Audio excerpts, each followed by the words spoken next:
Hello, my beautiful souls. Welcome sa ating tarot reading session. So, keep in mind, general reading po ito. Maaaring mag-resonate, maaaring hindi. Kunin nyo na lang po kung para sa inyo and leave the rest. Maaaring mag-shift na energies or magkabaliktad ang sitwasyon. Kaya kayo na pong bahala kung saan kayo nakalugar sa reading natin. So, let's see.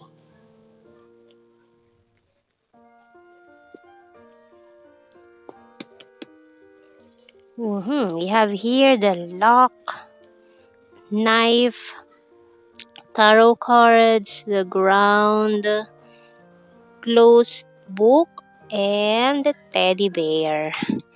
Okay, so let's see more about this reading. Tingnan muna natin yung ating mga tarot cards.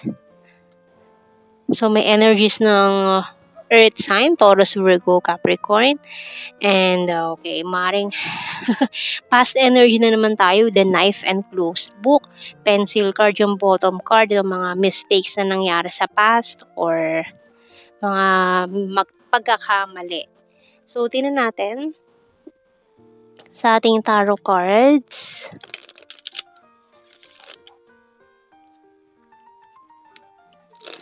So, may mga masasakit na salitang nabitawan na talagang tumagos sa kaluluwa. Ayan, tingnan natin. Tagos sa puso, itong mga masasakit na salitang nabitawan. And, tingnan natin.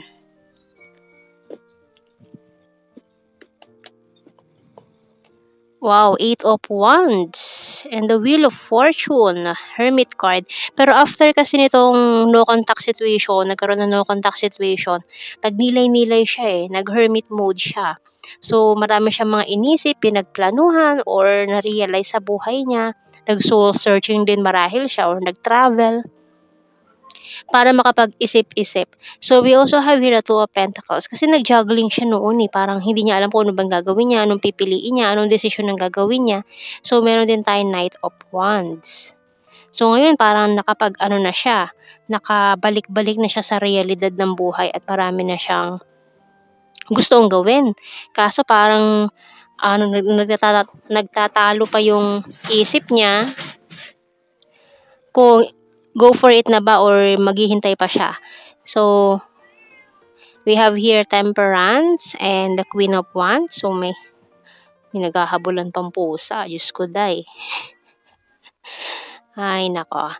So, yung bottom card natin, King of Cups. So, naghahabulan pa sila sa bubong, mga pasaway. Ayan. Queen of Wands and the King of Cups. Uy. Okay. So, tingnan natin sa ating tarot messages oracle cards. Para kasi naghihintay pa siya ng right time divine timing kung talaga. Kasi ayan defensive pa siya sa mga nangyari, hindi pa siya ready na harapin ka, pero parang gusto niyang gawin dito is surprise. And I love your humor, talking to you telepathically, pero this person is sending you messages telepathically na maaaring nare-receive mo through your dreams or nakikita mo mga signs, angel numbers, ganon. And husband-wife material.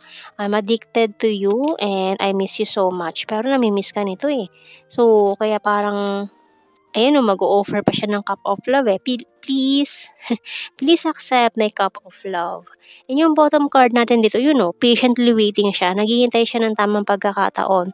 Or, lakas ng loob siguro para kausapin ka, harapin ka. Ayan. And tingnan natin sa initials natin dito.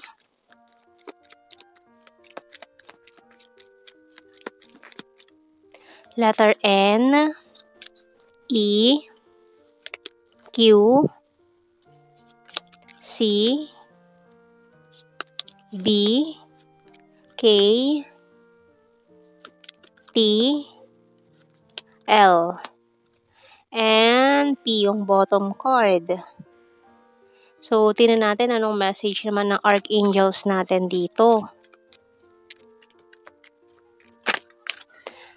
And And Passion by Archangel Haniel. Trust and follow your renewed passion in your love life and career.